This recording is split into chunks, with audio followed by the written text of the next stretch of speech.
They say high school is where you discover who you are. For me, it was where I discovered who I could never admit to loving. Her name was Miss Carter.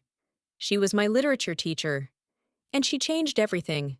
She wasn't much older than us, maybe late 20s, but she carried herself with a confidence that made her seem untouchable. She wore simple clothes, blouses and skirts, but somehow she always looked elegant. And when she read poetry out loud, her voice wrapped around the room like music. I was 17, quiet, awkward, hiding pieces of myself I didn't know how to name. But every time she looked my way, it felt like she saw me. Not the grades, not the shy girl in the back row. Me. It started small. She noticed my essays, told me I had a gift with words, encouraged me to keep writing. Her approval lit me up in ways I didn't understand at first. But soon, I realized it wasn't just admiration, it was a crush. A forbidden, impossible crush. I tried to hide it. But then there were moments that made it impossible, like when she leaned over my desk to point at a line in my notebook, her perfume brushing against me. Or when she smiled, slow and knowing, after I made a clever comment in class. One evening, after school, I stayed behind to finish an essay. She walked by, saw me, and asked if I wanted company. We sat there in the empty classroom, the light fading, the world quiet. We talked about books, about dreams, about everything, and at some point, her hand brushed mine.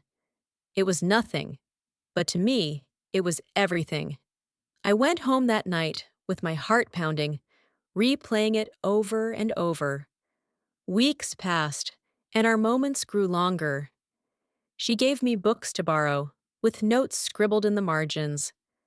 Sometimes she'd linger after class, asking about my day, my life. It was innocent. It had to be. But it didn't feel innocent. It felt electric. One day, she pulled me aside after class. "Your writing is raw. Honest. Have you ever thought about sharing it?" I shook my head. She smiled. "Maybe you're not ready. But one day, you will be." Her faith in me felt like sunlight on my skin. And then came the night everything changed. I had stayed late at school for rehearsal. The halls were empty. As I left, I saw her in her classroom, grading papers. She looked up and smiled. "Need a ride home?" she asked. I hesitated, but nodded. In her car, the silence was thick. We talked about nothing and everything. When she dropped me off, I lingered, not wanting the moment to end.